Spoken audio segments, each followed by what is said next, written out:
All right, welcome to The Explainer. We've got a major political battle brewing in New York, and wow, the first shot was fired with a message that was absolutely designed to grab your attention. Yeah, that was the opening line of a campaign video that dropped on November 7th, 2025. I mean, talk about a direct, aggressive attack. Right out of the gate, this frames the 2026 gubernatorial election as a seriously high-stakes fight. And just like that, what everyone was waiting for became official. Republican Congresswoman Elise Stefanik, who you know is a major Trump ally, is officially in the ring, challenging Governor Kathy Hochul. This is setting the stage for what's going to be a huge political clash for the state's top job. Okay, so who exactly is the challenger here? To really get her campaign strategy, you got to look at her political journey. And let me tell you, it's been a remarkable transformation.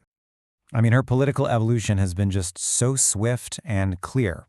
You look back to 2014, and she comes into Congress as this pretty moderate newcomer. But then, fast forward to 2019, and there's this major strategic pivot. She becomes one of Donald Trump's fiercest defenders. And that one move, it basically catapulted her right into GOP leadership, and, well, it paved the way for the race we're talking about today.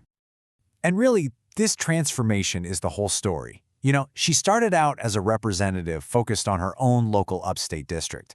But now she's a national political figure who's fully embracing that ultra-maga label. She's got these incredibly deep ties to the Trump White House. It's a total reshaping of her entire political identity. Okay, so how does this brand new persona actually translate into a campaign strategy? Well, if you look at her launch video, it reveals this really clear two-pronged attack. It's all about the economy and, you guessed it, political association.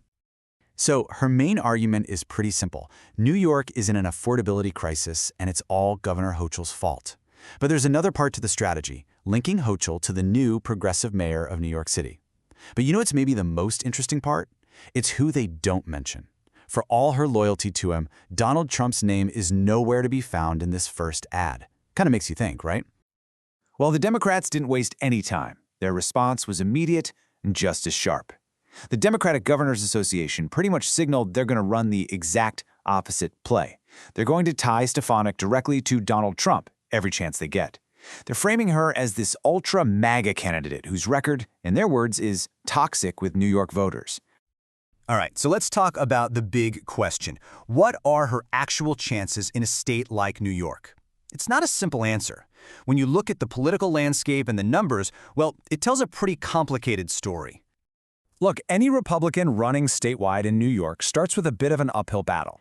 Now, it's true, Trump did make some serious gains in 2024. He actually swung the state 11 points his way. That's more than any other state in the country.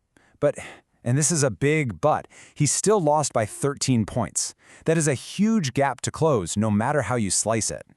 However, and this is where things get really interesting for Republicans, you just have to look back at the 2022 governor's race. In that election, Lee Zeldin got within about 6 points of beating Governor Hochul. I mean, that was way closer than anyone thought it would be, and it proves that a statewide win isn't totally impossible for the GOP. So what you have here is this really fascinating dynamic, right? On one side, you've got the Democrats with this massive built-in advantage in voter registration. But on the other side, Governor Hochul is actually facing a challenge from within her own party, while Stefanik is jumping in with a ton of name recognition, serious fundraising power, and what looks like a very unified party behind her. So all of this is what's setting the stage for 2026. The first moves have been made, and because of that, the central conflict of this entire election is already starting to come into really sharp focus.